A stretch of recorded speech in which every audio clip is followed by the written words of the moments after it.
coming up on another highly anticipated episode of Circle Back. I'm just, blessed when the game's on Apple TV that my grandfather isn't with us anymore.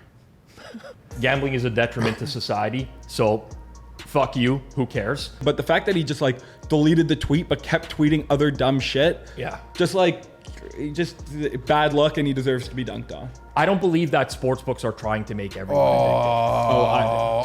Rob, Sim, hand the crown over. I'm just gonna come out and say it. I know how ridiculous this is gonna sound. Disclaimer: the content presented in this show is intended for entertainment purposes only. All opinions expressed are those of the host and do not necessarily reflect the views or opinions of any individuals or organizations mentioned. Statements made about public figures or entities are based on publicly available information and are not intended to harm or defame any person or business. This show relies on fair use of social media posts, which are presented in good faith for the purpose of commentary and criticism. Viewers and listeners are advised to form their own opinions.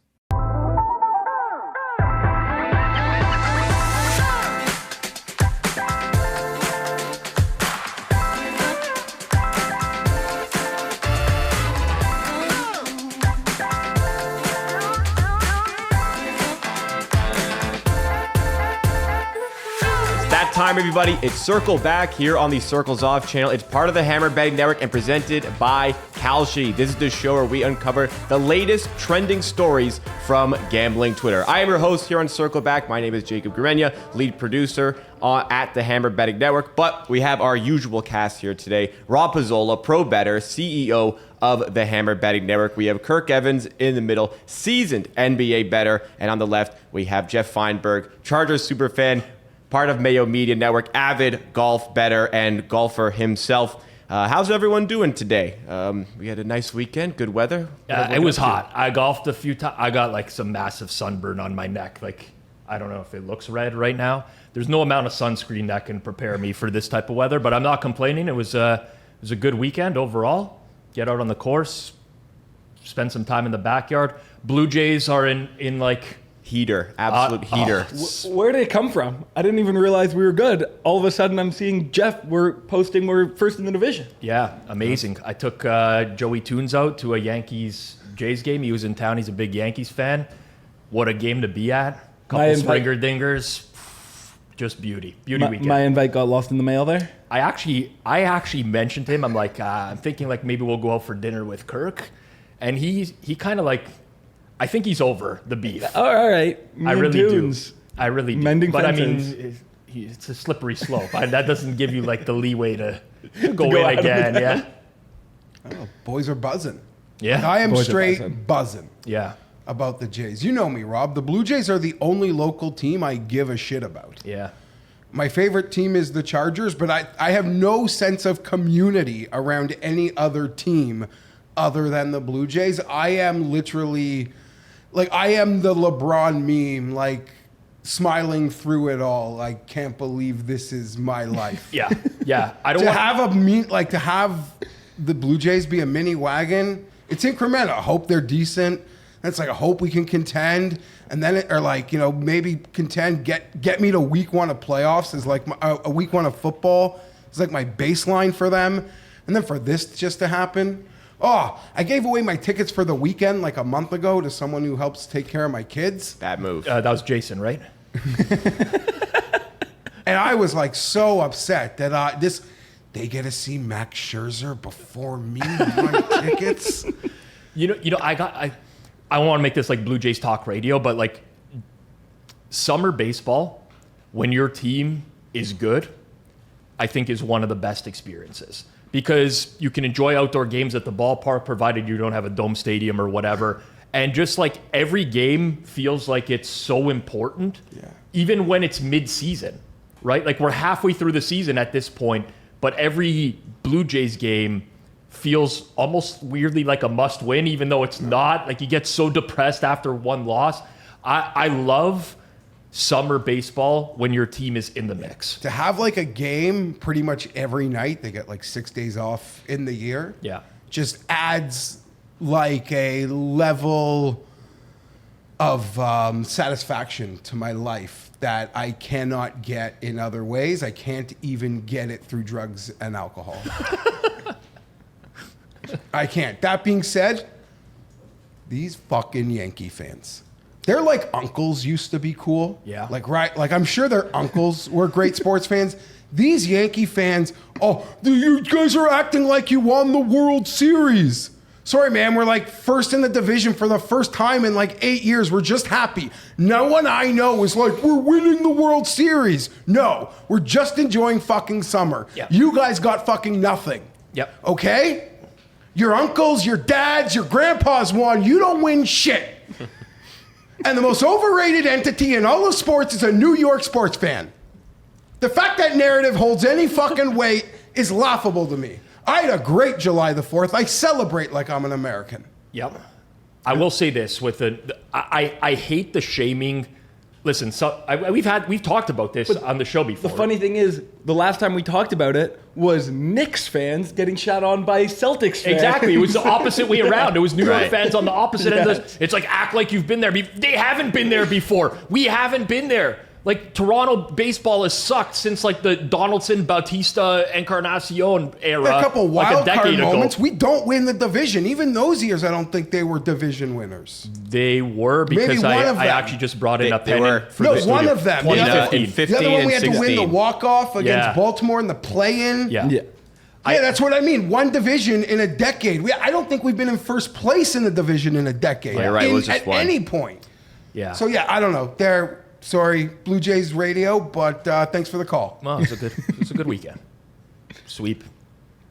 Well, good weekend for sports. Maybe not quite. Well, I guess it got better for bettors. This was a conversation that continued to dominate gambling Twitter. It was in regards to the One Big Beautiful Bill Act and its effect on gambling. We covered that topic extensively on the previous episode of Circle Back with myself, Joey Knish, Mr. Peanut Butter, and Chris Dierkes. So go check that out if you want more information on that topic. But I'm sure everyone's seen it, but to sum a little bit, it took a huge hit towards the tax implications for American sports bettors, not just pros, but casuals as well. And the American Gaming Association at American Gaming posted this here.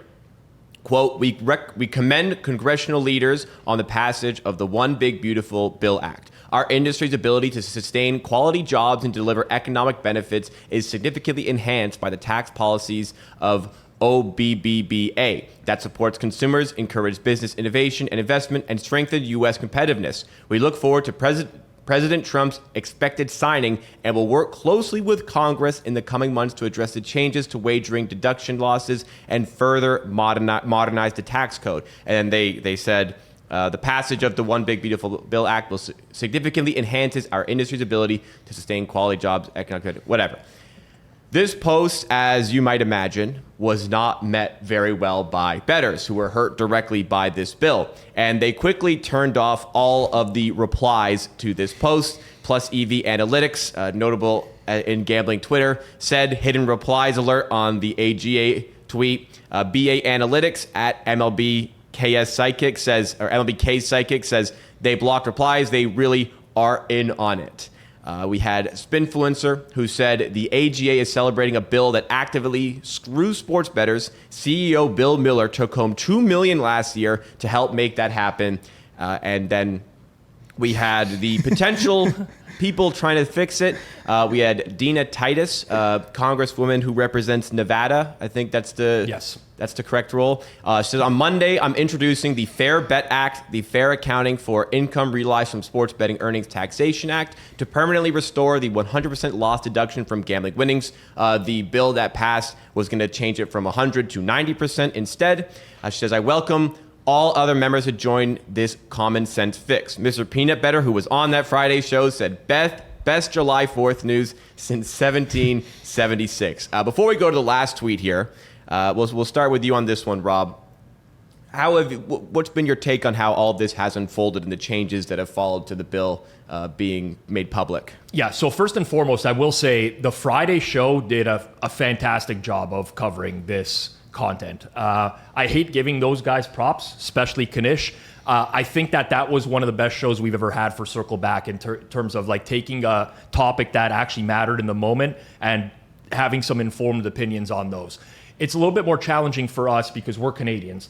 And I don't want to say we're not impacted by this kind of stuff, because we are. My betting partner is based in Illinois. He's already had talks of like, I don't know what we're going to be doing next year, 2026. Like, I have to consult tax lawyers. So it has implications on me. From the outside looking in, I think it's an absolutely insane, stupid bill. It also, like, this wasn't really mentioned. I don't know what the origin story was for this name of the bill. The one big, beautiful Classic bill. is a classic Trump.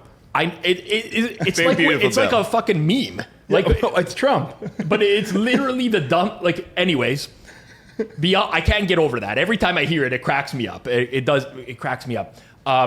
Congresswoman Dina Titus, if I pronounced that correctly, pushing back against it.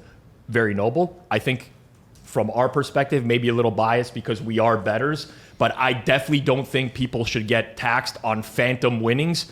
Phantom winnings being losses, basically. I mean, you could lose and still be taxed overall in the long run. I don't think that's fair. No other industry in the world has anything like that where that would happen. So I love the idea of a pushback, but if I'm being a realist here, I mean, I don't think this is really going to lead to anything. We're not talking, this is sports betting. Like, this is the gambling industry. This isn't like fucking big pharma or oil, or like, this is not something that I think a ton of politicians are going to care about. If you think about election implications down the road, or like improving, your ratings within the public eye, I don't think a bunch of politicians are going to be like, this is where I have to draw a line in the sand here and, be all in on this. So I'm not diminishing the effort here. I think people should get behind it as much as possible. But from a, realism perspective, I don't see this having a dynamic impact on what's transpired over the course of the past week. Well, especially going back to the first tweet, it doesn't exactly seem like the sports books are particularly aggrieved by this addition to the bill. It seems, because look, it's obviously horrible for pro bettors, and to reiterate Rob's state, like, it's a disgraceful provision. Like, right. The idea of taxing phantom gains is like, obviously I'm biased, but I do believe if I was totally unbiased to this, if I heard this in any industry that you'd be taxed on losses, it's just completely insane and absolutely should be revised. But yeah, for sports books, it's a bit of a more interesting question. Of course, again, I get called a sportsbook simp. I think even if they look at this as good for them, 100% they should be opposed to this. It's a disgrace and has some really potential bad second and third order effects, like if, a big gambler gets audited, and because no losing bettor is going to actually do this. Right. No losing bettor is going to be like, oh, I wagered, 10 million and I won 10 million and I lost 10.1 million. Right. Oh, I actually owe taxes there. Well, no gambler's ever going to do that. And if that gets caught in an audit, these sports, but like, it's just going to be a horrible look of someone who is a whale is going to be found responsible for not paying taxes on something, because obviously no whale is going to be thinking that they owe money on gambling losses. So I think that's like clear to me why sportsbooks should be against this. But just to your point that it's possible that people don't care, it seems like the sportsbooks are kind of like, they don't seem to care. Before we get to Geoff, just the general discourse, I think collectively on the Friday show, I think we all agree, especially because we're bettors, this is an unfair bill. It really is an unfair bill. When you think about how other industries are taxed, that the general responses I've seen from people who are pushing back on the fairness would be, one, gambling is a detriment to society, so fuck you, who cares? And two, who's going to pay taxes on this shit anyways? Is what a lot of people say. Well, who cares if they're going to tax it? Like, a lot of people are just not going to file their taxes, which I think completely misses the point, because you're actually committing a crime when you're not filing your taxes properly, right? So, like, I don't really understand the push. I don't understand how this was pushed through. I don't understand how a rational person can say it's not a big deal to the sports betting industry. And then from the AGA perspective, the AGA is like the main lobbying body for US gaming. That should include everyone, including players. Yeah. And they've very clearly taken a stance that the player doesn't matter here. So much so that they actually hid the replies. There were so many negative replies, and they're like, we don't want to deal with this. We actually don't even want these to be seen. They're going to be hidden, which to me is like mind blown, like another layer of. I honestly don't even know. I feel like I'm living in a dream world with this entire topic. It doesn't feel real to me. It doesn't feel like I understand the way the world has trended over the last decade or so, or even longer than that. But it just makes no logical sense from any perspective other than like, okay, we're going to generate more tax revenue, but they're generating those projections based off of the current landscape. It's like, what if people stop betting because they don't want to get taxed? Like, that's not incorporated in these projections. It's not. This is nuts. It's nuts. I mean, I'm the least invested in this, and part of me when this happened was like, oh, there's got to be like a nugget I could take from this, and like, just find a way to make fun of like pretentious pro sports bettors, and there's just no way. It is disgraceful. Nothing more disgraceful than the people who are supposed to have your back, apparently, in all of it, abandoning. I don't understand the sports book perspective. I can't comprehend that. Not the brightest guy here. You said you wanted to go again. You guys can go longer. I almost have nothing to say on this. This is almost too serious and too real. Yeah. I'm here for when big natties are doing meme coin scams. Yeah. I have no opinion on this. I wish there was a lane I could laugh, but it's just so sad and unfair. Yeah. Go ahead. So I think just from the sportsbook's perspective, because I don't think that this is being talked about, and I think I kind of disagree with Flop on this, because I think return fire. He really painted it doom and gloom for the sportsbooks and like for Rex. And again, like it's objectively terrible for rec bettors because, if you end up having an even year, you owe money in taxes, you probably don't even realize that and accidentally commit like tax fraud. But for sports books, the reason it would be good is because it could kill pro sports betting in the States. Like no real pro sports bettor will be able to operate in the States with this law. But so taking that out of the ecosystem, I could see, and again, this is not me defending sportsbooks at all. I still think unequivocally they should come out against this. But I could see how they could think it's a positive because in their mind, they're thinking Rex won't even know this is a thing, but we can take as many pros out of the ecosystem as possible. It's a fair point, but like pro bettors contribute to the ecosystem as well. Like lines are shaped off of pro bettors. But I think FanDuel and DK, if they could snap their fingers, would take out all pros out of the industry. DK definitely. I don't know about FanDuel, like especially because FanDuel's offering decent limits on props. Like they have their own. I don't know. They can create a way, just to go back to the poker scandal. Yeah. And, would I believe, we never know the full truth, but a believable theory on people folding certain hands was I'm only playing against the fish. Yeah. Right? I'm not playing against someone else who's sober. Right. Or knows what they're doing. And now the sports books have a lane to truly only play against fish.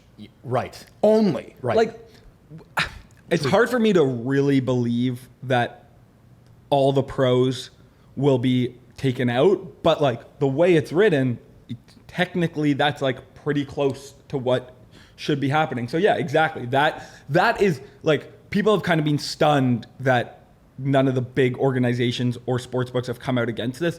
And that's my reasoning as to why they wouldn't, because they see it as, and something else that hasn't been talked about, like, our line's going to be way less efficient if this happens. That's what I'm saying. But like a Portnoy has, not to make him a god. I'm just trying to think of someone who's very celebrity but gambles. Like he hasn't come out and said it. I guess he's got the DraftKings stuff. Well, so I will say like there's been people from Barstool who've put out videos or comments on like this is bad. Yeah. I saw one from Jack Mack, right? Yeah. Right, who I follow on Twitter. But to my knowledge, because I've tried, I search for sportsbook tweets or what. There's like no public statements on this from any book. Like even shouldn't a Floyd Mayweather even be like this bullshit? Like something they just someone from that like else other than your Rufus Peabody's being like, what am I gonna do? Chamath mentioned it. From All In. Yeah, Yeah. like because again, something we're not talking about here. This is a sports betting podcast. It's way worse for poker.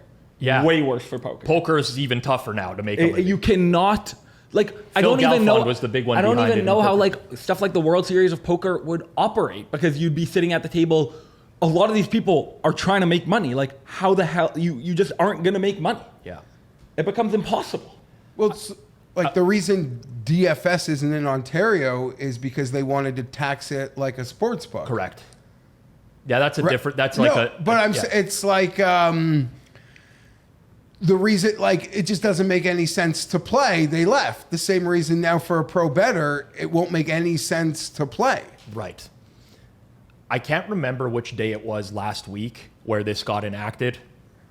It was like I think Tuesday it was or Wednesday. Someone yelled at us. I think it was the Monday or the Tuesday. No, it wasn't Monday because then people were mad that we didn't talk about it, and then clips would Monday, come like out of after our we show. recorded. It was after we recorded. By the way. definitely I had a after. morning meeting last week with a sports book who was interested in a sponsorship on the Hammer. Okay, I don't need to reveal who it was or whatever, or anything like that. Why, it's dead?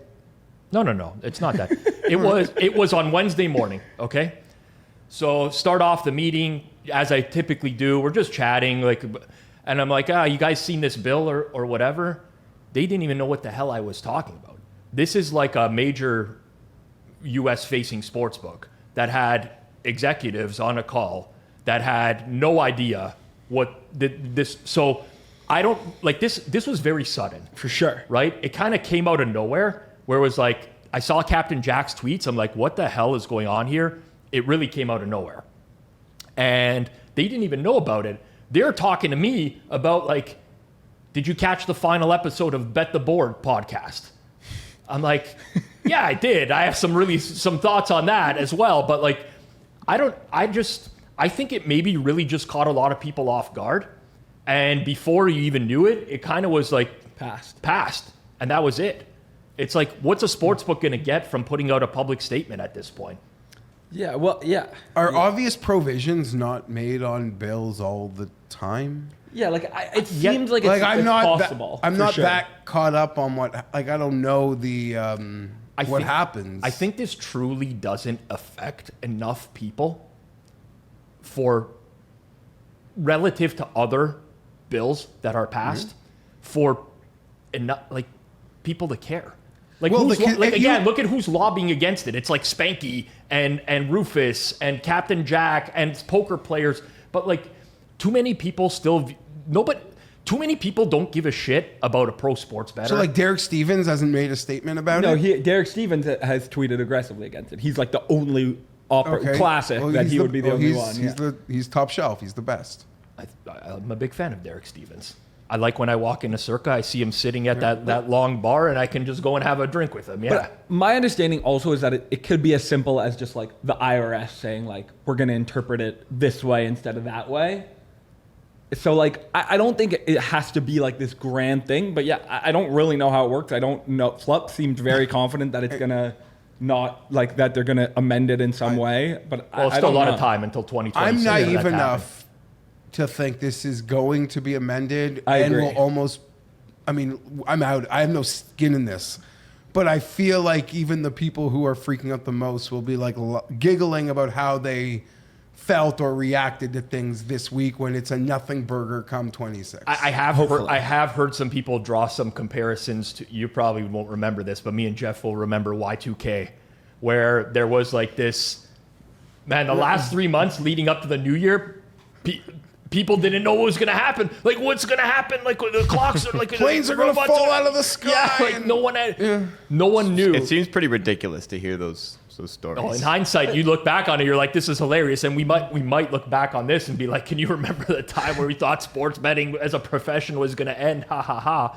But it seems very real right now. Yeah, and like- if Y2K in the moment felt very real. Yeah, like Well, if there's it no- gets changed, you know, it's like I don't know if it's like you've overreacted because like it still was passed. The difference is there's no like mainstream media fear mongering the sports betting thing like they were doing about Y2K for a year. But yeah, that's true. So It's just the genuine people like Rufus, like Spanky, Yeah. like a lot of guys were Of course, we're going to have their them. livelihood affected. Yeah. But people just respond to them and be like, why should I give a shit about you? Your profession contributes nothing to society. That's why I think there's an uphill battle. Because that's the common viewpoint from people. Forget about the fact that Rufus probably spends a bunch in the U.S. every year on golf, tourism, eating, whatever. Like, lots of sports bettors give back to charities. There's also lots of other professions like musicians, actors, okay, they contribute in the form of entertainment. I don't The think arts, they're not like a the arts, vital- Rob, the arts. Okay, a right. bad example, honestly. Well, not necessarily. like healthcare professionals, we can say like they're a vital part of. yeah, I'm trying to think of it. This is like an entertainment Yeah. type of thing. Yeah. Well, I obviously agree with the point. God, I don't. You could use me. I'm not really contributing much to society. why not? No, but there are people who like. No, I'm just actively- saying. I like you could. I would say the better example is like there are a lot of people who contribute negatively to society and make money off that. Like whatever, like loan sharks. Yeah. It's like whatever. You could argue maybe some, but like there are negative jobs in society as well. Like people, a sports bettor like isn't doing anything actively bad. It's just not really helping. Those- it's kind of net neutral. Like when Tom Selleck is trying to get old people to remortgage their homes. Right. Yes. Yes. Very oddly pinpoint example that you came up with there. Well, he even said the loan shark. I was thinking the money Yeah. marts, and I'm like, what might be even worse than like garnishing people's Yeah. who make the least, garnishing like such a percentage to help them out of a jam. Right. And then it came to me of Selleck. in Canada they get Kurt Browning to do it. Before we close this topic, I wanted to bring this tweet up here from Harry Crane, at Harry D. Crane, who wants just all tax be removed from sports betting. He says a true fair bet act would eliminate taxes on gambling winnings entirely. The games are set up so the customer loses long term. When a customer plays a casino game or places a sports bet, they are buying an entertainment product. Customers who happen to get lucky and win shouldn't be taxed for buying a product. Casinos report profits month over month. Those profits are already taxed. If the government needs more tax money from gaming, increase tax on GGR. What do we think about this one here? I think it's a fair argument. I'm not necessarily sure I agree because yes, while the games are set up for you to lose long term, there are also ways for you to win. It's not like there's no way for you to gain an edge in that type of thing. I'm fine. I mean, listen, we're again very different. We're subject to very different regulations here in Ontario, so I've never had to experience that, and I'm very happy that I'm in a province where you're not taxed on gambling winnings. With that said, it's a way to contribute to society, paying taxes for the profession. If somebody wants to be in an uproar about, hey, like you don't, it's like, well, I do. I pay taxes on winnings and in the United States type of thing. It's an interesting tweet. Yeah, I think mostly with this tweet, and even Derek Stevens actually tweeted something with like asking for other stuff as well when he tweeted about it. Like, to me, I'd compare this to like, there's an earthquake and someone's like, cover all the things, like make sure like all our valuables are safe. And then people are like, you know what? We should do a renovation on the kitchen. It's like, this is like a massive disaster. I don't feel like this is the time for, maybe we should just eliminate all taxes in the States on gambling winnings. Like maybe not, but like we're about to be, a law just got passed that in 2026, it's going to be only 90% of losses. So let's figure out that before we go jumping ahead to 0%. There's probably like a nice place on the bridle path Rufus can buy. Move up here with us. He would have to like renounce his American citizenship. You have to become a citizen. Yeah, exactly. Yeah. You'd have to lose your U.S. citizenship, which not a lot of Americans are willing to do, nor should they be asked to do that, which is absurd. Oh, okay. It's You still also have to tough- pay taxes even if you live abroad if you're a U.S. citizen. Yeah. Also, like realistically, like I would say if there was like a Poly Market lineup or a Kalshi Market line for the sponsor, like by 2029, I would say it's probably pretty overwhelmingly likely that this will be repealed in some way, just because like there's going to be the 2026 midterm, the 20, not that it's a huge deal, but like probably in the shuffle it'll move. So like think about how valuable a U.S. citizenship is to renounce that and try getting Canadian citizenship for maybe, you know, like imagine you do all that and then mid 2026 it gets repealed and now it's not like you can go back on that. I was just joking. I didn't well, like, we can build a asking model you, to have predict how seriously plus said that EV to it me. is to move to Not Canada. ruthless, but- Yeah. We can get a model for how good of a bet it would be to become a Canadian citizen right To now. model it out. I mean, that's something I can Rufus to see model Rufus it. doing. Yeah. I will say, at least on this topic, you know, Dina Titus, I believe that was her name. Yeah. Listen, at least getting the ball rolling, that's very commendable. I mean, there's not a lot of people who are openly speaking against this or especially against it. And I hope it leads to something. I do, for all my American friends and for people that I work with, because it actually will have some impact on my livelihood as well, in like a trickle-down effect as well. So I hope this does pick up more steam.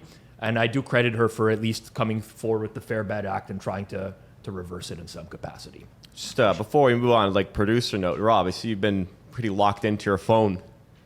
Got something going on? Yeah, this is I'm going to see Jurassic Park later on, and we're trying to organize a showtime where everything can work out amongst my friends. I thought it was much more important. No, than it's not. It's the I only thought that time was like I'm- a bet that you guys had. when like every now and then I got like my wife messaging me like, like I need you to respond right away. I take those seriously, and it's just basically like we're trying to a few kids are coming and whatever. I'm just trying to organize a show. Tease up the next topic. Well, though. I don't. Yeah. Well, I mean, something as uninteresting as Rob going to see Jurassic Park, you could find a market for it on Kalshi, our presenting sponsor. If you want to sign up to Kalshi, you can go to the link that is in the description, and you can bet on Jurassic World Rebirth Rotten Tomatoes score. The forecast when I pulled this up shortly before we started recording here was 51.5. If anybody's unaware of the Rotten Tomatoes scores, how they work, it's the percentage of critics who rate it at least 3 out of 5. So it's not necessarily how good it is, it's how many critics gave it a positive rating. And the expectation is only just over half will do that. Did you look at like the how this market works? Like when does this settle? Like Yeah, I think it's going to settle tomorrow. So right when this is coming out, God. but this is weird. So first of all, it's like a spoiler that this is a very average movie. For me right now. say you which very is fine. average. I wasn't going into this thinking this was going to be. I'm a sucker for like I've seen them all. I don't know what it is about. I like dinosaurs when I was a kid. I'm big into this, but I like on Rotten, the music. the scores are pretty. Yeah, good. the I've score. never seen a Jurassic World. Have you seen Jurassic Park, never. Oh my No. God. I haven't either. This I is was going to embar- say that. Are Gotta you see guys the first joking? one. I've stopped watching them after like 2 or 3. Well, that's fine. But like the first movie Yeah, is that was- extremely iconic. Yeah, I haven't seen it either. you know it's like what I thought you would all gang up on me, but I'm glad I have Kirk on my Wow. side. I got you. This is You know well, that's why it's- the Raptors are named the Raptors. Yeah, I do know that. Because I they do did the know that. poll to name the team. Yeah, it was when like the popular summer the movie. movie came out. Yeah. But like this is 52% tomato meter, 269 reviews. I can't imagine like there's being reviewed any. Like this should be like a I don't want to use the L word. I don't use. But like Rose- who's 99 reviewing Jurassic World Rebirth a week after it came out? I don't use Rotten Tomatoes, or I wouldn't even review like a place, like a restaurant, or what people leave reviews. But I imagine if you're going to write something, wouldn't it like be negative? Like all No, reviews but or these are call-ins? These are critics. They're actually So like they Well, will here- review here- all movies. Well, you think the critics are going? The critics are so fucking pretentious. They'll never give a movie that's like a fun popcorn movie the like grace that it probably that's why it's so deserves. I'm glad you brought that up. So there's 2 scores here, right? Yeah, the audience score. There's the tomato meter, which is the critics one, and then there's the popcorn meter, which is the user one. Yeah. I want the popcorn Yeah, meter. exactly. So this is a 52 tomatoes, 72% pop. I'll probably enjoy this Buddy, movie. you're gonna get blitted. Eat a big thing of popcorn. You'll have a ball. Exactly. The- What's the best volume movies- traded here? Do you have that? What's that? It was, yeah, one. That's true. I didn't read it out for Was our that audio 100 listeners. 100 or a So million? the I'm forecast was blind. 51.5 for the score. No, but what's a volume That's over trade? $1 million in volume. Jeez, I guess it makes sense. But the reason this is critics is because I was thinking you could easily like hack this if it was the tomato, like the other one of fans. You could just like push a lot of people. 100%. So it makes sense that it's critics. can't How be the long's it been popcorn out game. for? It's going on like movies come out on Wednesdays, right? So we're going on like 5 days. They do? Yeah, but I think movies come out on Wednesdays. Am I wrong? Were they Fridays? I didn't know there was a movies come no, out they specific come like Tuesday's the Thursdays cheapo or day. Friday. They- Thursdays or Fridays. No, Thursday maybe? I don't know. I don't care. The film industry. Google says June 11th. What was June 11th? Oh, so it's been out a while. It's been out since June 11th. That's No. what it says. Oh, sorry. That's the first. That's the first one. There's no way it was out on June 11th. 1993. Release date July 2nd. So Sorry. yeah, July Wednesday. 2nd. but I My would bad. say- the first one. Unless you got shitty weather, no one's going to the fucking movies in like a summer afternoon. I guess Unless it's good you really air wanna see conditioning. it. I go to Landmark Cinemas. You know, like the shops at Don Mills, how they have like Yeah, the full recline seat. That's the theater I go to. So you got to book your seats, and they do sell out. Like we're gonna have to book the seats beforehand. That's why I'm responding to texts in real time, or else it's gonna be I'm cooked.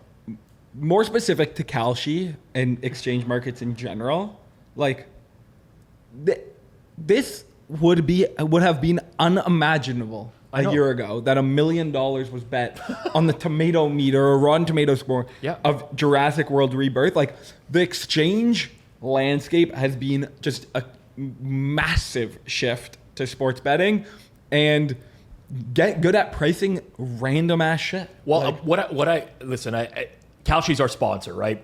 Full disclosure here. What I love about the product, though, is that it brings me back to traditional handicapping.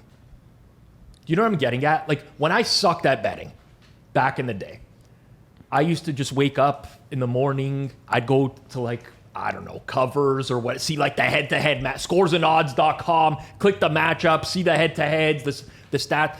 And then I very quickly learned that, like, okay, I'm not going to win doing that. But in these types of markets, there's not going to be a sophisticated model.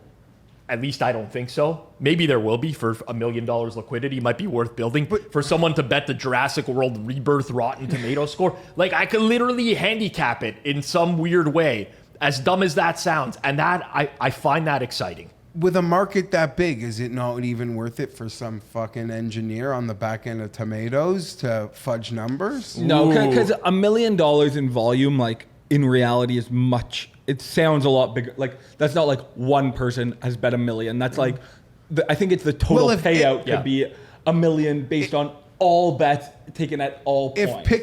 If this is going to be a thing for all blockbusters, then Maybe. I'm just I like like the way you're it too thinking, deep. Jeff. You're looking for an edge. I like that. Always scheming. Always scheming. We're going to go to our next topic in just a second here, but another word from us for about 30 seconds, and we'll be back to the show. What's up, everybody? Jacob here. You've got friends who bet. We all do. Some sharp, some, let's just say, entertaining. Either way, send them our content. Whether it's Circle Back, Forward Progress, or one of our deep dive interviews, we're building content for people who actually care about betting. So help us spread the word. Share the video, tag a friend, or send it in the group chat. And if they ask for your documented record first, block them. Or maybe just mute them. Whatever you feel is best. Following up our first topic a little bit, we have something from Benny Lapdance at Benny_Lapdance. Great username. Says, as a pro sports bettor and advantage casino player, this is what my DK account looks like. I made about $210,000, and if taxed 40%, I'd take home Negative 210. Sorry. No, it says about. Approximately. That's the I made squiggle. 210. Oh, sorry, I'm blind. Yeah, Keep it's going. okay. It's the I don't even know what that symbol is called. Got it. The squiggly one. To be fair, the monitor's on the floor for now for them, so it's maybe a bit tough to see. But I concede okay. I'd take home about $126,000. With the passing of the big beautiful bill, I would be taxed as if I made about $1.5 million. I didn't. I made $210K. This would turn my take home to negative $384,000. The follow-up here from Jesse Morse, MD, at Dr. Jesse Morse, who is well known on gambling Twitter for, he does the the injury reporting, right? Yeah, And he's actually been on this channel before, a very old episode of 90 Degrees, when G-Stack George was hosting. George Silfidis. Yeah, Jesse Morse was on and interviewed. Well, he doesn't have the greatest of reputations on gambling Twitter, and his reply says, wait, you spent $12 million to make $200K? Even if you put the $12 million into an MMA at 5%, you would have made $600K. And then Spinfluencer said, this is why you don't take sports betting advice from a doctor. And Trav at he hate me 2_0, prominent in gambling Twitter as well, says, call the fight on the subject matter. It will never get dumber or have less understanding than this. Rob, can you kind of go through this a little bit more, describe where the error has occurred? Well, here's the thing. This guy, Jesse Morse, got dunked on in a big way for this tweet. I totally understand why someone would get dunked on for this type of tweet. Because in the sports betting community, we understand that $12 million is rolled over. It's not just $12 million in cash that's put down up front to make $200K. It's rolled over. Now, I actually think, I'll give my full thoughts on Jesse Morse after this. I actually think this was a huge overreaction. Like, okay. Huge disagree, but keep going. Made a mistake with a tweet that I see this mistake made a million times over. The thing is, Jesse Morse is I don't want to say a pick seller. I think he's like a fantasy seller. He kind of ingrained himself in the community as all these injury doctors did many years ago. And a lot of them have moved on to now selling in the space, right? And I think when you add in that component, people want to dunk on him. And I think that's entirely fair. I'm not saying that you're not within your right. I also think he made the grave mistake of deleting the tweet and pretending like it never happened, which is not the way to go about it. Somebody called him out on this and be like, that's not the way it works. Could have been a quick reply that said, you know what? You're right. I erred on this one. Move on with life. That also compounded to it. I find it funny. I really do. I thought it was hilarious.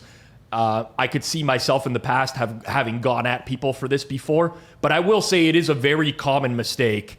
And if you're not affluent in sports betting, you probably could make that mistake, is all I'm getting at. Yeah.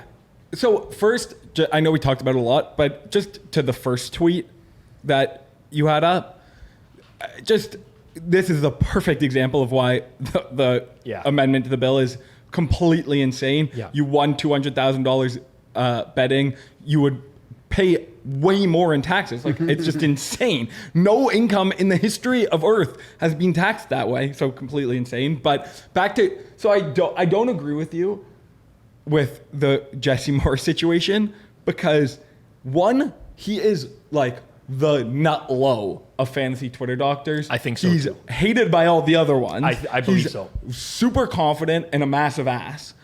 Two, he doubled, tripled, and quadrupled down after this tweet, even though he deleted this one. Yeah. When you make a mistake on Twitter, this is true of Kelly in Vegas as well, when she got into these insane Twitter threads with the same thing about the bill. That's a little bit different. So the only thing I'll say about that is, like, this is a fact. Like, he calculated this wrong. Yes. Kelly is stating an opinion that is extremely contrarian, and I strongly disagree with it. But when you're arguing facts, and then you have bettors telling you this is incorrect, then you should reverse course. Agreed. I do agree that Kelly's is more of an opinion, but still at the same time, when all smart people are telling you how wrong you are, at least maybe reevaluate for a second. But yeah, just the fact that he was tweeting, like, I responded to one of his tweets being like, guess you guys should find a new hobby. Like, I gamble, but like I don't do it seriously. But like, he sells a pick package and like, or an injury package. Like, who do you think wants to use your injury package? People who want to win in betting. It's just like, he tweets and talks with so much confidence, but was so wrong. And then, if he had said, I would agree with you if he said, oh, my bad, did the math wrong. Yeah. Sure, then overreaction. But the fact that he just like deleted the tweet but kept tweeting other dumb shit. Yeah. Just bad luck, and he deserves to be dunked on. There's no grace. There's no equity that Jesse holds with Twitter. So you just turn quick. It's like Stephen A. with the solitaire. I've been in sports press boxes before. Yeah. Guys are just on their computer playing games, saying goodnight to their kids, calling home, in line for the ice cream machine, missing a lot of the games. Yeah. Right? Stephen A. got caught missing a lot of the games because he carries himself like how he carries himself, and boom, boom. To Rob's point, like a lot of people could have said what Jesse said, and they're just showing a bit more grace in the mistake. Well, there's compounding factors. He sells something in the space. So immediately, whether it's fair or not, that's going to open you up to more criticism when you tweet something dumb. That's just the reality of life. This kind of discredits him a little bit as a seller in the space of whatever it might be, honestly. If you're purported to be sharper than the rest of the audience, you can't understand something like that. I think it's a little bit discrediting. But like, it's ultimately... that tweet in and of itself, I probably would have let that go or replied to it instead of everyone quote tweeting. It's just the double downs kill you. Like I said something on this show a few weeks back when we were talking US Open. And I said it felt like this increased the variance a whole ton, like with the rough, right? Rufus came in my mentions afterwards, said it actually doesn't. It's the reverse effect. Okay, I don't really understand that. So I kind of laid out my argument. I said, this is how I see it. Like, how do you see it? He explained it in a very succinct way. And it's like, I'm wrong. I'll move on. You're the subject matter expert here. I'm not going to pretend like I am. I think there's something in how we treat these discussions nowadays where, for whatever reason, people just like root themselves in an opinion. And even when everyone tells them they're wrong, there's just like this back against the wall mentality of like, no, I'm going to fight this to the death. I don't understand why that's the case. You know what that's called? Rovellian. That's a great win. Great one right there. I mean, I've had some history with some rebellion tweets. Just one quick last note here. Looking at this, the first tweet here, I didn't realize this till now. You're still evaluating the numbers in that tweet? Well, look, go back one, Jacob, sorry. Vast majority, like legit 10 million spent in casino play. And this guy's a winner on the DK app. Yeah. Probably hit a jackpot or something. No, but this is says 12 million advantage in play. He says he's an advantage player on the DK app. Interesting. Maybe like rewards and stuff. Yeah, I don't think DK has like some sort of error in a game or something like that where... It's interesting, though. That is a good catch, actually. Sure. I just kind of assumed that would have been the... I literally did not betting. look at that chart. I've seen it a million times now, and I did not read the numbers in it a single time. That just says a lot about who I am versus you, Kirk. Attention to detail. You talked earlier, Rob, about how people have this negative perception of sports gambling, therefore aren't really going to care about the issues associated with betting. And that kind of is a bit of a theme for this next topic that we have up here from Pitch Profiler at Pitch Profiler, so involved in baseball content. And the tweet reads, sports gambling, this is in reply to Ken Rosenthal reporting on Luis Ortiz placed on leave due to an MLB betting investigation, which we talked about also on the Friday show. So this is a quote tweet to that. Pitch Profiler says, sports gambling is a societal cancer, full stop. Roughly 1 in 5 people struggling with gambling addiction attempt suicide. Athletes routinely receive death threats over outcomes they can't fully control, and increasingly players and those close to them are getting caught up in betting scandals, calling into question the very integrity of the games we watch. As sportsbooks expand, the crisis will only deepen. The only real winners are the executives at sportsbooks and casinos and their shareholders. There is no meaningful benefit to the public, only destruction, exploitation, and the erosion of trust in sport itself. How did you react to this one when you first saw it, Rob? First, I actually thought of Geoff, because we've talked about this kind of topic in the past before with the amount of like advertising that's happening in the space and how it creates a slippery slope. Then I kind of got angry when I read it a few times over, because this makes it seem like there's nothing in sports gambling that is like redeemable in any way, right? So I think a lot of the points that he makes are apt. Like, yeah, players receiving death threats, inexcusable. Scandals that are happening because MLB pitchers throwing, intentional balls, irredeemable. Problem gaming. There's a lot of bad things that are associated with betting, but there are also good things. And I'm not making this seem like those problems don't exist, but there's a lot of people, a lot of people who enjoy sports betting in a very recreational way without problem gaming addiction, right? That happens. Entertainment is a benefit to the public. We all pay for entertainment in some capacity. What is the point of making money if you're not going to use it for entertainment? A lot of us cherish those specific things. So I understand the position, but there's just no other perspective here. And I don't know, this person seems like they've been, I don't want to make like assumptions or anything, but it seems like there's probably been some sort of close personal situation potentially, or maybe they're just sick and tired of seeing all the fucking sportsbook ads everywhere. But the reality is there's a second side to this. Do I think there's a lot of problems that sports betting can create for people? Absolutely. I've gone through betting addiction myself. I know people who have. That's going to happen till the end of time. But there are people who are trying to make a difference. I would consider myself one of those nowadays in the form of education. I consider Isaac Rose Berman another one who's been getting involved with legislators in terms of providing better regulatory policies in the space and stuff like that. So I get the point, but like it misses the mark for me. It actually hits the majority of the mark.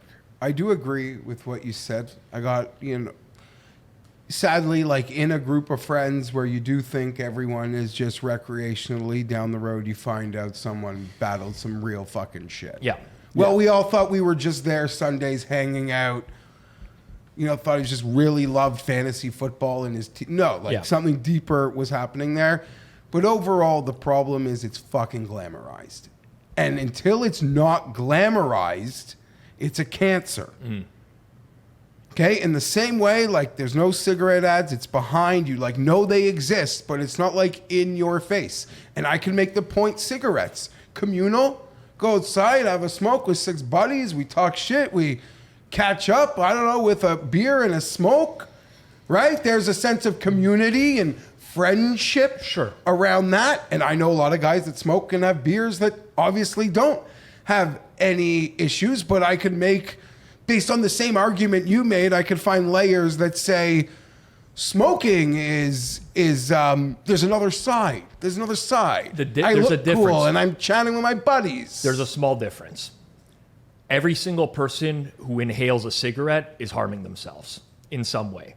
Every single person who drinks alcohol is harming themselves in that way. Like, we know medically speaking that you are harming your body. There's a 100% certainty that you are causing bodily harm when it might be very small. Yeah. But it adds up over time, right? So no matter what, you're indulging in an activity that is going to cause you harm in the long run, period. Like liver, lungs, like those are going to be affected by those activities. Your favorite team blows a 28-3 lead in something, and you trust me, the alcohol's doing you a favor. But I think I don't disagree with you there. but the thing about this is, I think none of us here would think that alcohol or cigarettes or gambling should be illegal, even if they cause societal harm. I don't think it's the government's place to say that people are not allowed to do it. I disagree with Geoff in the sense that the problem is the environment and the regulators. It's insane how many ads there are during sports games. It's crazy how little, like we've talked about, the regulators have the players' backs. So again, I think the comparison to alcohol and cigarettes is really fair. I don't think anyone wants to make it illegal, but keep it at least somewhat behind closed doors that, it's not like right now, the sports books are attempting to make everyone addicted, and Yeah. just happen to not. But like, if it was regulated properly, then I would agree there are benefits. And again, I just don't think it's really the government's place to say this isn't allowed. Maybe I'm a bit naive because I don't believe that. I don't believe that sports books are trying to make everyone addicted. Rob, Sim, hand the crown over. I don't. I've been part of those conversations before. You are part of them at a high level. But there's a higher level, and I'm not no man of the library, voodoo, Library. whatever. Library count. Speech impediment. I'm not there, but there are conversations even above the conversations that you were involved in. Sure. Well, I even think it goes beyond. Like, I don't even think it's set. I don't think it's something that they sit at the board and say, we want to make everyone addicted. I think it's just like a known general goal that they are moving to. And I think, honestly, the best evidence I have of this is that I've seen a lot of big accounts on sportsbooks. Oh, yeah. I've never seen a big account shut down when it's down. 100%. But when it starts going up, then they start asking questions. So I've been part of shutting down big accounts when they're down. You generally would get a lot of, I mean, typically those people are addicted to gambling. So they probably wrote customer service saying they want to kill themselves. That's why you shut it down. You're not just shutting down because the guy sucks at gambling. Yeah. I'm sorry. I've shut down accounts because they suck at gambling. For someone who lost too much relative to what their profession would have been. Yeah, I've it's seen, one thing if like a professional hockey player. But so you like pretty much gave them all the rope and said hang yourself, and then he hung himself, and you're like, okay, you're done. I've honestly never. Sorry, but I've honestly never, and I don't have that much experience with all these accounts, but I've seen accounts that are down massive amounts of money where the profession is like someone who makes way less than what the account is down. Yeah. I've never seen it, but once it goes up, I've never not seen it when it goes up, also not be asked questions. You would have a lot of instances. Listen, don't get me wrong. There are going to be sports books out there that they don't give a shit. That is definitely happening. Like, I'm not pretending that it doesn't happen. There's going to be sports books that maybe they have less market share. They catch a whale. They want to take that whale for every single dollar that they have. I am acknowledging that exists. But you also will have situations where your host might say, come back and be like, listen, this guy should not be betting these amounts. It's very clearly affecting him in a really bad way. He texted me 8 times last night or this and that. We need to cut this person off. That's happened before as well. Now, not every player takes that well. Some might say, I'm glad you did this. Really appreciate that. Some might be like, fuck you. I've lost so much money. You're not giving me the opportunity to win it back. That's bullshit. But so from that point of view, I would say that there's different circumstances for everything and different sports books, and we can't just lump them all into one and acknowledge it all as one. And the sports books in the situation have just taken advantage of the facts on the ground and the moment in time. And by that, I mean a lot of these sports networks, they're not as successful as they used to be. And it is so sad. I do not watch SportsCenter anymore. Yeah. We have like pretty much a Canadian one. I see the American one, but more access to the Canadian one. Odds are just up. I don't mean on the scroll on the bottom. It's like they just have odds when they're talking about the games. And I don't know. It just seems so disingenuous. It's like cigarette ads in the 60s. And at some point, like, they're going to figure it out, but it's going to ravage some frat houses before that. Yeah. Ravage some kids. Listen, I get a lot of this tweet and I get your points. I take issue with there is no meaningful benefit to the public because I think that there is an entertainment benefit and there's also a taxation. There are taxes that are generated from sports betting that go back towards the citizens. For sure. That happens. It's not like when it was offshore, right? Everything offshore PPH. Okay, then we're talking about the benefits are really slim at that point. But a lot of this is being redistributed back to society. You know, the sports had it right in the past. The reason they didn't let this shit anywhere near it, like it wasn't a coincidence that it was like the poison amongst the leagues. I think that we just didn't. I think we just didn't find a healthy medium. Well, haven't found it yet. We certainly haven't. We steered too far in the opposite direction. It went from people are betting, kind of. We know that this is happening, but it's happening elsewhere. I think there was a real conversation that needed to be had of like we should regulate this and tax. The conversation was the leagues were like, if it's happening, we should profit off it. Well, sure. The NFL sure. and its the government global, as well. And the government too. But the government should, in my opinion. They know that this behavior is happening. If you can provide a meaningful, kickback to your citizens, sure. Yeah. But they allowed them to advertise infinitely over and shove it down our throats. And I do think, like, behind the scenes, there are people who are lobbying against that as well. Like, we're trying to get it back to a healthy middle ground. I feel... I mean, you're going to watch week 1 football. You'll be like, we have not found anywhere close to no middle ground. Oh, I agree with you. We're nowhere close. And then we see how dumb the regulators are. Yeah. And maybe like a year or two ago, blindly, like, okay, it's bad now, but it's like brand new. They're going to rein this in. You see what they're capable of, and you're like, we are nowhere close to that safe space of where it could and should be. I think we can agree on that. I just wanted to bring it back to the start on the the addiction of how a lot of companies purposely try to make their apps addicting, whether it's like Instagram, Twitter, Facebook. Like the goal in a lot of conversations is to make the app as addicting as possible. And I do see some of the same sort of parallels that reflect on sportsbooks as well. Like the push notifications, like there's one sportsbook, if I win a bet, I'm going to get a notification within a second of it winning telling me that I've got an extra however much money in my account. Or others that will show, like, it's a big game tonight and will show me like a really awful line and say you can bet on this. The Jays have won 7 in a row. Think they make it 8. You can bet on them at this price, sort of thing. Totally. So, of course, they're trying to create more touch points with the customer. It's no different than if I download a game from the App Store and I'm out of lives. They're trying to sell me lives. Right. Exactly. So I'm wondering, just from a perspective of the viewers here, because there's a bit of a divide here. Do you believe sportsbooks are actively like having conversations on how to get their players addicted, or do you think that's not really the goal of what they're trying to push? We'll save that for the comments below. One small thing, because I got to just be accountable from where the Rosenthal tweet came from. Accountable, but also going to plead ignorance. Mm-hmm.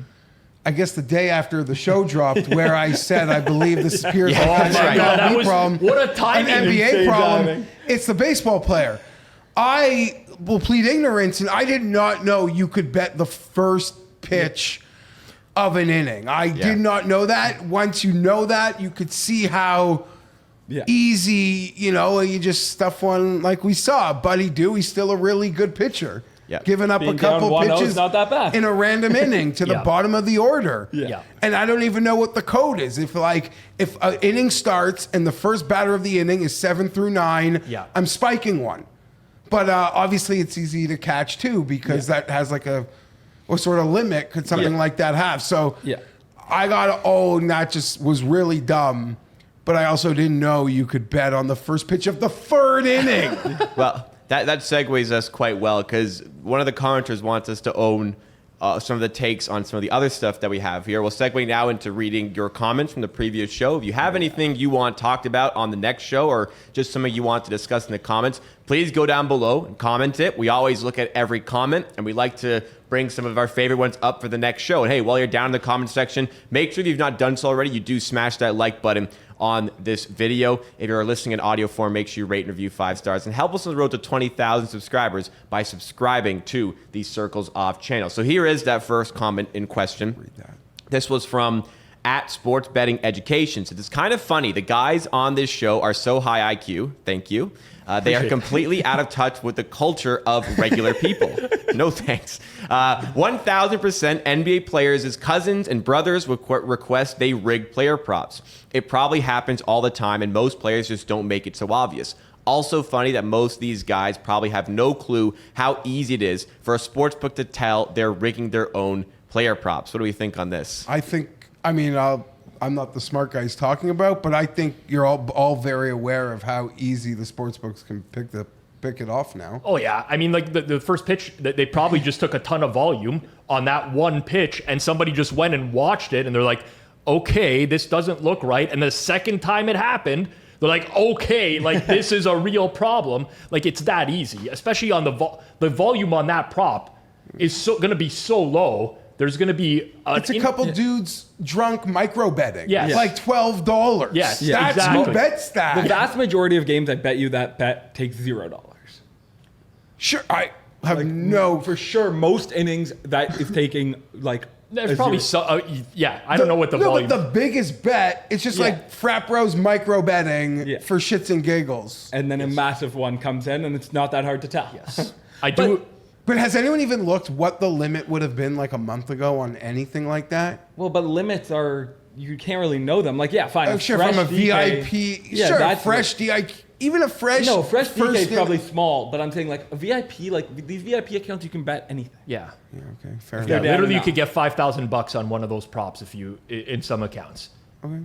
But what I was gonna say is, I didn't really understand the first point of this because unless I misspoke, I wasn't saying that other people don't do that. I can easily see other people. You know, if you have a cousin, I was just saying I know people in. Like I said last week, I know a hockey agent. I know someone who works in basketball.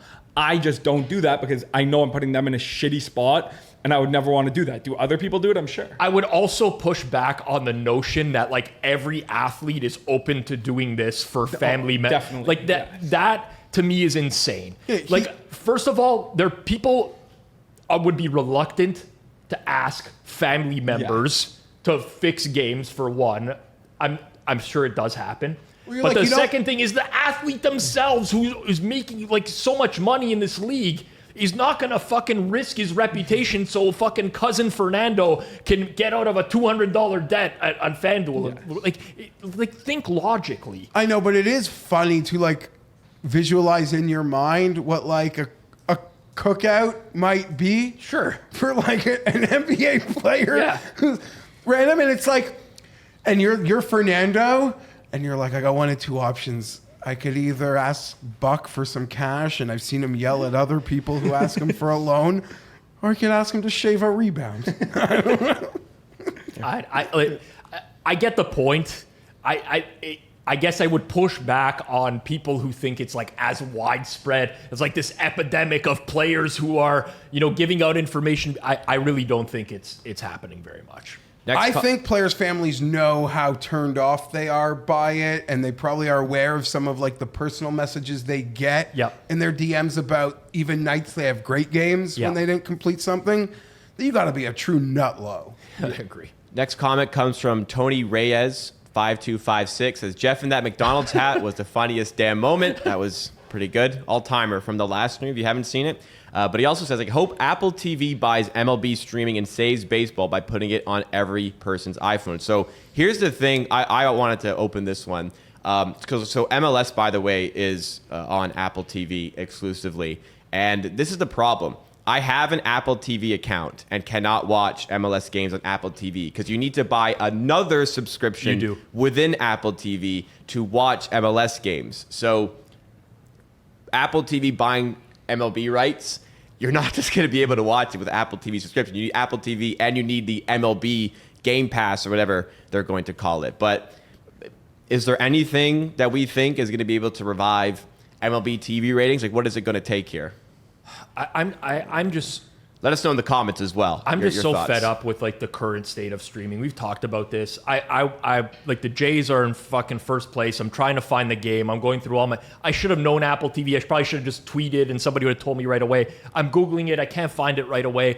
Like it's taking me 10 minutes. Okay, I finally got it on Apple TV. I actually don't mind that Apple TV broadcast, by the way. Commentators are not great, but I like that they have noticed it as well. The reach on base probability. Anyways, that's I like that as well. Yeah. But I'm just sick of it. Like, whatever, old man yells at clouds. I loved cable for sports. It's plain and simple. It was just so easy. I knew what channels the games were on all the time.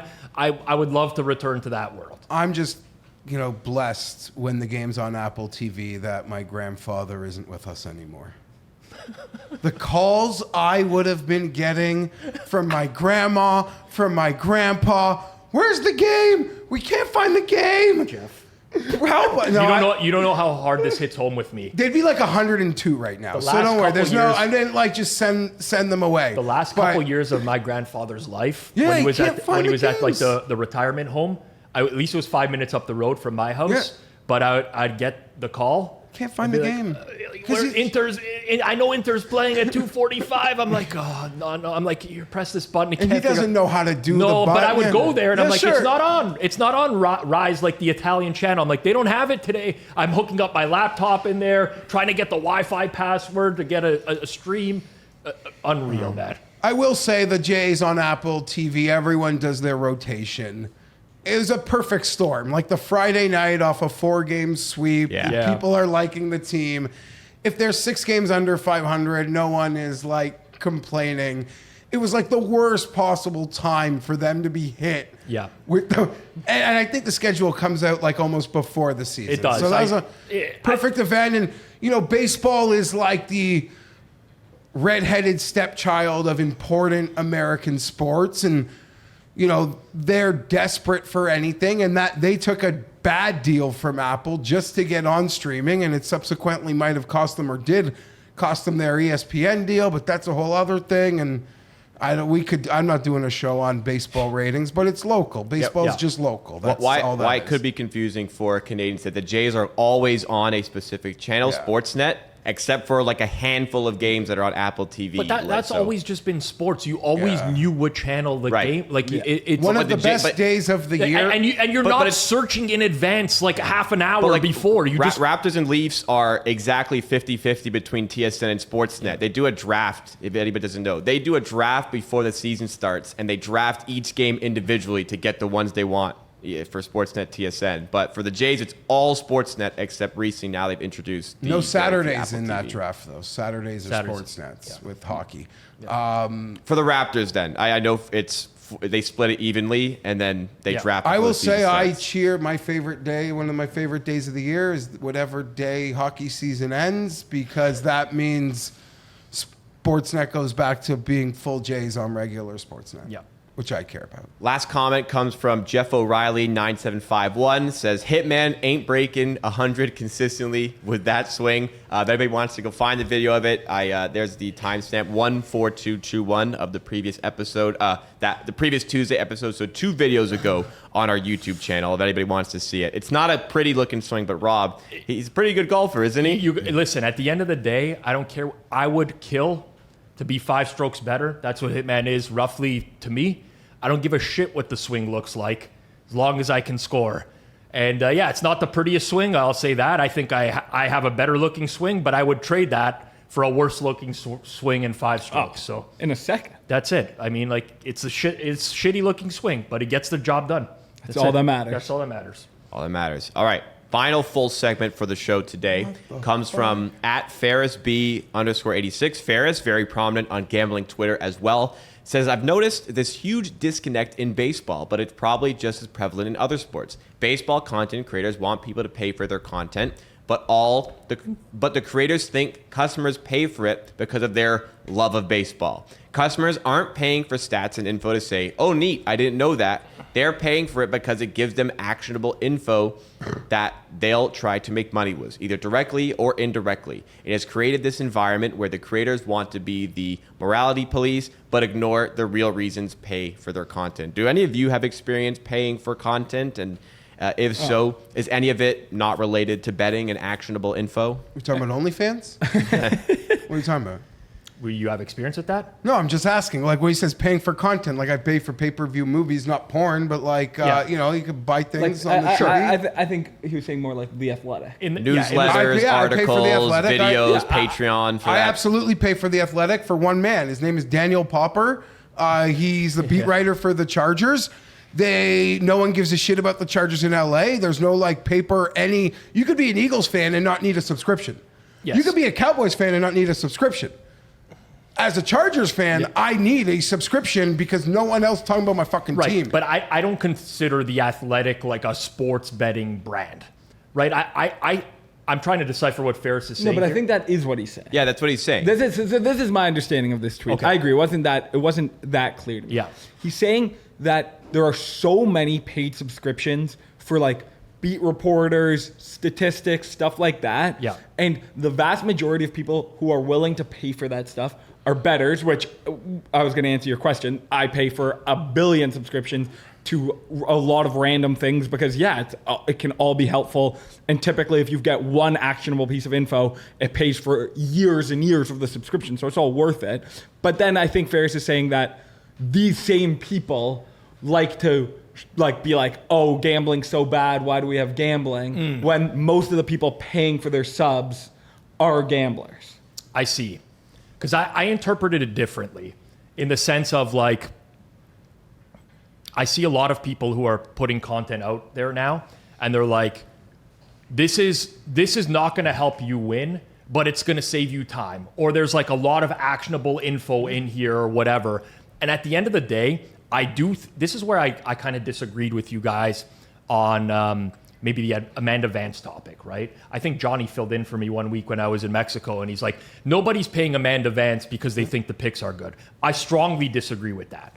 Like, no one is paying maybe she's a bad example because she's an attractive female, and maybe there are some people out there that might spend $250 a month for the opportunity to potentially interact with her, right? But I think ultimately in this space, if you're selling picks, data, newsletters, whatever, anything that's gambling adjacent, people are generally buying it with the expectation that it's going to help them win. I think it's more prevalent in baseball because there's not a lot of other stuff going on.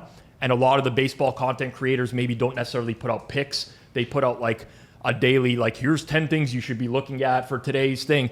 And whenever there's pushback on the value, they're like, well, I'm not saying it's going to help you win. I'm just saying that it's like you can use it as part of your process. I think that's where this whole disconnect comes from in the betting space.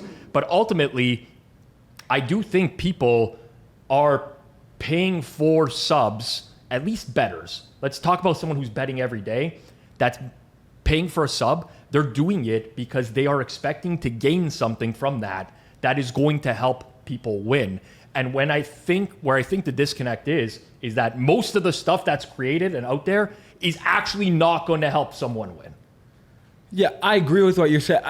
And now we have a disconnect on the disconnect. Yes. Ferris, write a tweet that we understand better. Because I still think he's talking about baseball content creators, not like, I think he's talking totally out of the betting space, but the people buying it are bettors. But I could be totally wrong. I do agree with you, though, that most people paying for info, and I think Ferris is saying the same thing, like, if you're paying for something, fine, an athletic subscription is obviously different. It's like not that expensive and you get a lot of like sports. But like if you're paying for actual statistics, people are not buying that for the fun of statistics. They're trying to typically make money off that. Yeah. I'm a little bit confused now with your interpretation because I All thought right. I had it nailed originally. Maybe we're gonna have to get Ferris, Ferris back on the channel. Let us Maybe know we'll who's right. Write a do follow-up. A ghostwriter performance on Kirk's hammer. Maybe He should do that. we should reach out. I agree. I think we could give him a platform. It's good content. for sure. Yep. All right. Well, let's go to the final segment for the show. It is the chopping block.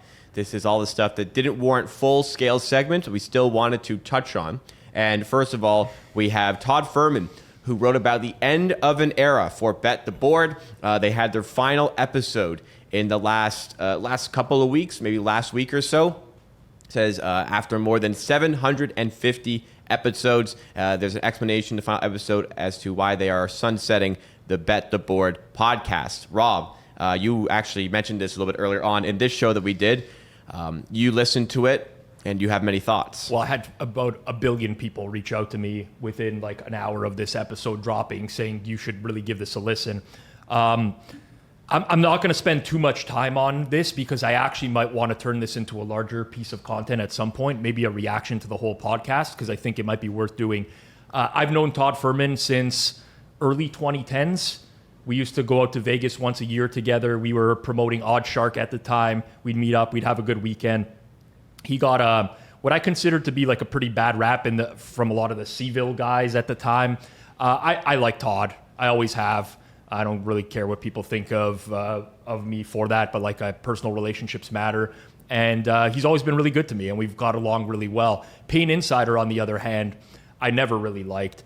I listen to Bet the Board quite frequently, including sports that I really don't even bet, because I just like the flow of the podcast. Like, for example, I used to listen to them do NASCAR stuff because I was trying to get into NASCAR and learn about it, and I thought that they were pretty good with it. Can you describe a little bit more about like what the podcast was? Like, not just for me, but because I don't really know, but I'm sure a lot of people as well may not know. Yeah, sure. I would say it's a pretty comprehensive betting preview for whatever sport you're going through. So Brad Powers used to appear for their college football show. That's the first I ever heard of Brad Powers. It was why our director of content, Moretto, wanted to get him onto our network because he was really knowledgeable and did a bunch of good things on that show. With regards to this particular piece of content, it was them announcing that they're done. They're no longer doing the podcast. And they cited many reasons, but mostly they said it's economic reasons. They cannot source the deals that they used to be able to source in the space. And I'm paraphrasing. This is an hour long. But a lot of it was there's new content creators in the space that don't understand their value and their worth, and they're taking really shitty deals. Number two, sportsbooks are no longer willing to pay what they used to back in the day. I experienced the biggest emotional roller coaster, I think, of all time listening to this podcast. There was extreme highs where it was like, yes, I totally agree. There was the lowest of the lows where I've been triggered as much as I've ever been triggered in my life. The hammer was mentioned at about the half-hour mark of this podcast, not by name, but I'm just alluding. I can draw conclusions as to what was happening. I love transparent, honest content. I think that this was a very honest podcast, and I do give them credit for putting that out there. I also think it was very self-serving, and a lot of times really frustrated me in like we're doing this for you guys out there. Like, we're doing this podcast now so that the rest of you content creators over the rest of the summer can go source the deals that we're not going to get for ourselves.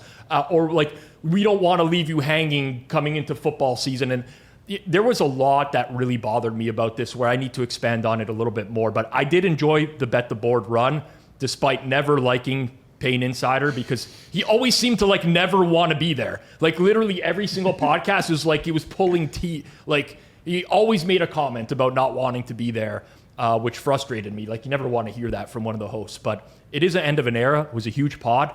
I like to listen to it in the background pretty regularly. That final episode, though, oh boy, did it ever trigger me at certain points. And maybe at some point I'll do a larger piece of content on it, because I think there's... I want to know what the thing that triggered you most as much as anything you've ever heard. We might need to go and listen. Well, to I'll tell you right now. Like, but it's about our business model at the Hammer, right? Where for those that don't know, and I've always been open about this, but like lots of our creators don't get paid for the content per episode. They get equity in the company. They own a portion of the company, right? And to me, I don't know that nowadays content businesses can exist with paying the rates that were once paid for content creators. You just don't. We tried that. The Hammer tried that for 4 or 5 months. We almost went under. Literally can't do that because it just doesn't work in the current climate. Also, who are the most of our content creators? Pro bettors, semi-pro bettors, people who don't give a shit about making $100 an episode. They would rather just share in the upside of the network potentially taking off.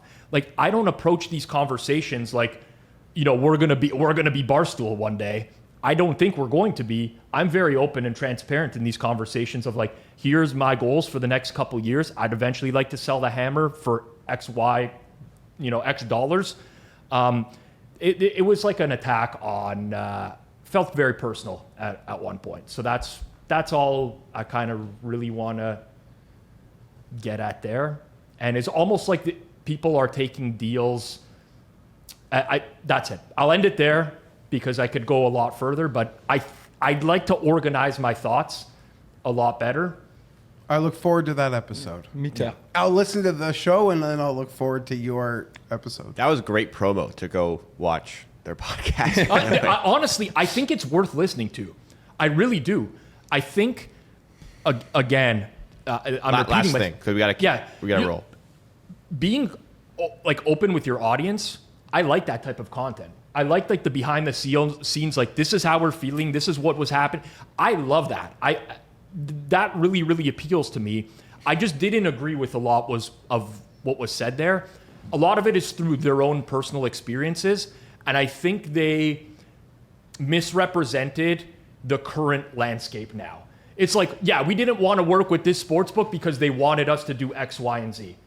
I mean, I have sportsbook discussions all the time. You can lay down the law and be like, no, and a lot of them will go for it. Like our previous deal was with Underdog. Underdog is not the perfect brand for this, and they knew that when they reached out.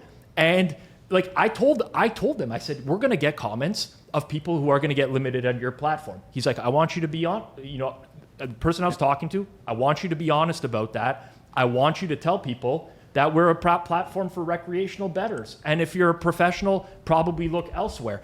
And that was the messaging we gave. I've spoken way too much on this now, but look forward to maybe a longer piece of content on this down the road. The next one we have here is from Alex Caruso, who started a new series, Day One of Gambling to Pay Off My Bills. And he was playing blackjack. He lost his first hand, so he martingaled, played a second hand, and he said, we have no choice but to double down. And he won the second hand. And you say what you want about our content, whether you like it or not, but this, you can't tell me this is anything good coming out of Caruso here. Well, since the World Series of Poker main event is happening now, I'll use a poker term, but Alex Caruso is the nutlow. That was literally what I was about to say. He is the nutlow of the space. Like, I don't know, like, this is not funny. Here's the thing, like, it's not a funny bit. No. You know, like Trent's bit of like, like Timmy doesn't have Christmas gifts or whatever. How am I gonna? And it's like Lions money line with like it felt like a bit, and this doesn't feel like a bit. It really doesn't. There's just no one in the gambling space who like has more undeserved notoriety than Alex Caruso. He sucks, man. He just sucks. He's not funny. He's not good at betting. Nothing he does is entertaining. He's just the nutlow. In a future, in Kirk's opinion. Yes. In my opinion. Hopefully there's a time in the future where behavior like Alex is criminal. I agree. What really gets me about this space is those who will seek engagement at any cost. I don't stand for that. There's a few other people I could name. We might as well just leave them out of the equation. But like, this is just brutal content all around. Lightning round. Slightly plus EV posted a Pickett tracking sheet with a profit of $12,866 in June, and said end of month recap. All bets on limited accounts, and this rubs some people the wrong way. Well, it rubs me the wrong way. First of all, it's impressive to make that much money off of limited accounts. Here's what I will say. It rubs me the wrong way when people bet on limited accounts because you're hurting an opportunity for someone else. Like you are giving the sportsbook information for a fraction of the cost that they were letting you get earlier. And I understand. I get it. Some people, they'll take the $20 bet that they get limited to, but the sportsbook is now using that information to move their markets. And they're like even more confident that the information they're giving you you're giving them is good because they have you profiled for way longer. But it's hard for me to really like criticize someone for doing that. It's honestly something I never even thought of. Like the idea of like betting on a limited account never even like really crossed my mind. But yeah, people do it and make some good money off it. Good for. But let's say like me, you, and Geoff all have a DK account or something like that, right? And we can all bet $500 on a prop that we know, is good. Now I get limited to $20, and I still bet it. It's going to affect your ability to bet for sure, right? But some people don't have like the want to churn and use other people's accounts and do stuff like that. So I think it's hard to blame them. No, I know it's just frustrating. I agree. Anything. It's not the blame game. It's just frustrating. Next one is from Spring Football Zone, who posted a video of a CFL game between the BC Lions and Montreal Alouettes, where there was a post-game brawl. And I want to throw to the dad here first. Do you think it's damaging to have a brawl on screen for the children watching? What do you takes on brawls in sports? No, I think like when they happen, they're pretty like natural. So I'm for it. I don't know. I grew up watching hockey fights, bare knuckle ice fights. They still do those, right? They do every now and then. It's like, I'm just gonna come out and say it. I know how ridiculous this is gonna sound. We need more brawls in sports. There is something about a good brawl. Listen, whatever you could say. Oh, it's not sport. It's bad sportsmanship. The kids are I don't care. There is something. I watched this clip like 100 times over. I'm gaining something new every single time, focusing on it. It's just entertainment. This is football. They're hitting each other over and over on every play, talking shit. There's only like fucking 9 teams in the league. They see each other like every month. Give me a good brawl. Like, who is this hurting exactly? There's nothing that makes sports better than the players like deeply caring, and there's not much that shows how much they care more than a good brawl. Like, as much as it was probably maybe not great for their sport, like, was there anything you've ever seen more electric on live TV in your life than Khabib jumping into the crowd? I know. Like, I've never seen anything like that. Even thinking about it now, it gets me fired up. Like, as long as if you're in a proper home, a good brawl should just increase your fandom. Exactly. When are we going to have brawls sponsored by sportsbooks? Do you think? Do you think they'll pre-select each sportsbook will have a game? This brawl brought to you by First player to throw a punch market. That'd be good. Like, we need more guys like Keeb Talib. Yes, Talib was you awesome. know, Yeah, like those are like people like ripping off chains of the wide receiver on the line of scrimmage. but we draw the line at like Aaron Hernandez. No, of course, that's No murdering. Like you, because you do like a little ghetto and like thug brought in. Even sometimes I think like some of my favorite teams, the locker rooms are too like PG. Yeah. You need some like bad apples in there to keep everything. Yeah, like on listen, there. there's a No balancing murder. act, No right? murder. No, yeah, no. You don't need Vontez Perfect targeting every person's head over the middle of the field. I'm not suggesting that, but you know what? Fucking Marshawn Lattimore and Mike Evans want to throw down on the field because they're in a heated battle and it's in the heat of the moment. Go for it. Cortland Finnegan, who was it Andre Johnson and Cortland Finnegan? I don't remember back in the day. Yeah, that was Cortland a good one. Finnegan Yeah. for sure. Yeah, like How do you put this? I think it's bad. I look at the teams that like forbid to hire anyone with a rap sheet. I bet you like it doesn't work out well. right. I agree. You need some. You can't have You too much need of it. some But balls. yeah, you need Yeah. some. I'm with you, Geoff. You need some edge in that locker room. I'm going to send that note to Eager after the show today. Be like, make sure you got some guys with balls for the upcoming season. Yeah, some guys, a couple. You know, depends what the offenses were, but you need a couple of them. Depends on. There's some offenses you draw the line. Yeah, exactly. Next, we have Ariel Epstein, who does gambling content that hasn't really resonated with us in our audience in the past, who says booking the hot dog eating contest at 71.5 and landing on 70. That's how many hot dogs Joey Chestnut ate in his victory on the 4th of July. And landing on 70 makes me so happy for the public. They booked a great line and the public prevailed. Congrats, everyone. Never forget it's always us versus the books. The fake smart guys on X think they're above you. Never let them dim your shine. Hope you enjoy your 4th of July. I have no idea what this... Yeah, what does this tweet even mean? I literally want to say she doesn't even believe what she is writing, but she is just playing up the like casuals versus... I keep What using did the the word. public I don't have even- the over This and is like a therefore they lost? manufactured beef. No pun intended for the hot dog and contest. she is here. literally just playing. She knows that when she takes swipes at like model nerds, pro bettors, guys that talk down to us entertainment folk, it plays well for her. I swear this is just intentional. I agree with She's you. not an idiot. I have She's not like a great but I don't pro bettor, understand. but I didn't she's really not an idiot. Ariel, She knows say enough. she's smart. I've heard Yeah, her that's what speak I mean. before. I think she's intelligent. Yeah. So she knows exactly. But what does this tweet mean? I don't know. That's what I'm.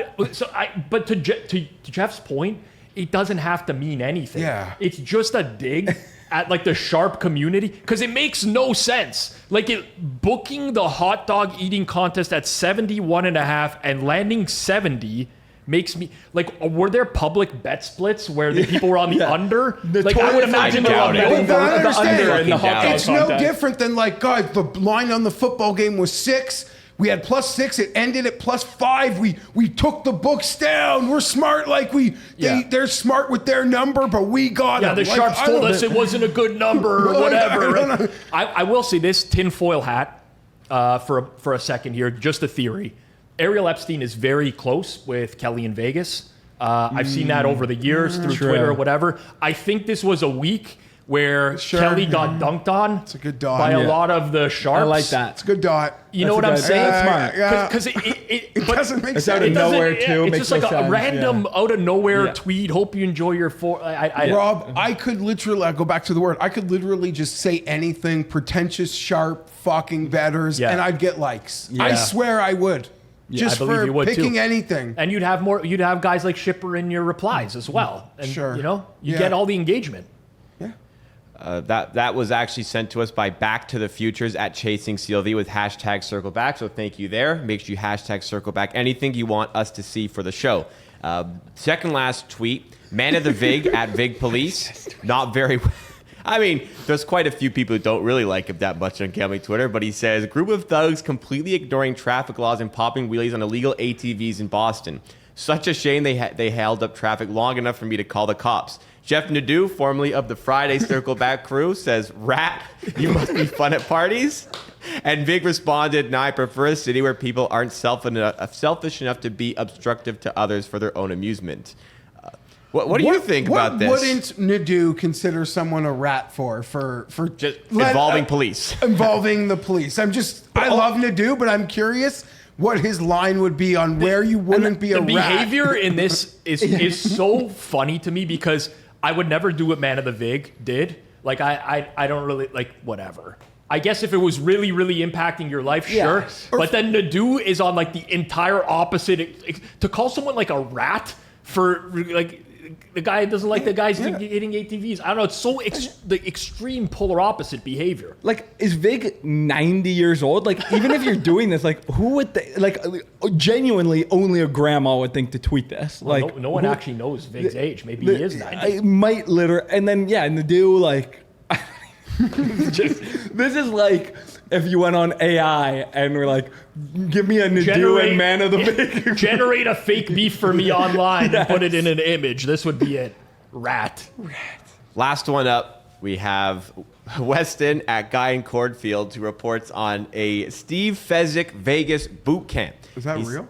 Apparently. Hang on. Every time I think we've hit a new high in ridiculousness, at Fezzik Sports parachutes in with a $1,495 boot camp and a PowerPoint titled Variance Happens, hashtag circle back. So for the second consecutive show, we're ending on Fezzik. We are on. Last week, Rob was praising him. This week, we're on the other end.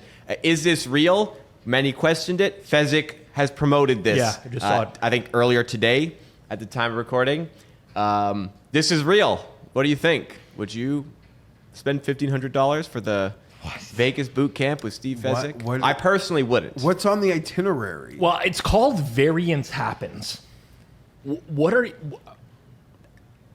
I mean, it's $1,495 is the cost for a course 3 days. on variance. A boot. Yeah, August Do you 1st have to any 3rd if you interest want to sign up, by the way. And send it like someone off camera. Like it couldn't be me. Oh. Like literally just sending in a Yeah, a plant. mole. Like, a a plant. Yeah. Like just to see I Love love this that idea. idea. Love this I idea. love that Might be the idea. only person there though. It'd be a dead giveaway. Yeah, when the reports get back to you, he'll know who it They're is. like, I fucking knew it was that one guy. I think Fezzik has kind of realized, like, just like, don't tweet this stuff and like do it more like quietly. I 'Cause guess. this is insane. I don't want to say too much just in case Why Fez is isn't- watching with his lawyer on retainer right now, but I certainly wouldn't. I don't know. It's really hard to get enough value out of a $1,500 course. I don't know who the target demo is here. I don't know what's being taught. Yeah. Rob, Where is Spanky with the imitation is the nicest sincerest form of flattery. tweet that he gave the other Because this one. was so under the radar that no one even. I didn't know this till now. When is Bet Bash? 10? I believe it's 12th to 15th. August. So he's trying 12th to to 15th. under like. Oh, yeah, 11. Trying 12 to to 15, you're right. I mean, obviously, I'm not. There's no comparison. I don't even know what Steve's offering.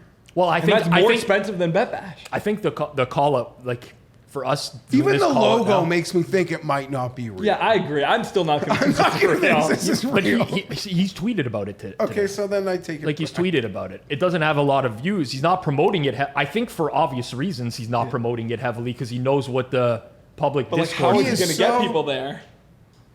I don't know. It must kill someone like Fezzik that if George actually does what George claims he's going to do, Sell he's picks. going to make like 15 a week just for shits and giggles from people. Yeah. Because people think it's funny. Yeah, just to be like one of the guys who can then retweet the pic for clout. Like he's gonna get $1,000, 15, $2,000 a it's week. such a what like it breaks everything about this industry. It breaks what I said like 10 minutes ago, how people are paying for subs because they want to actually not win. In with this George. instance, No, this is a unicorn. yeah. Yeah. The George thing, George having 20, 25, 15 subs. Yeah. That's a straight unicorn of the internet. Yeah. Yeah. No one can replicate what George is going to try to do. Yeah. One might say many have tried to replicate and will try to replicate Circle Back, but there's only one Circle Back. There's only one Circles Off. That's why you need to be subscribed to our channel, helping us on the road to 20,000 subscribers. If you did enjoy this episode, hit that like button, rate and review 5 stars if you're listening in audio form. And as always, use that hashtag Circle Back to alert us to more content, and maybe we'll have some great stuff coming up for you with the Friday show. We'll see you there.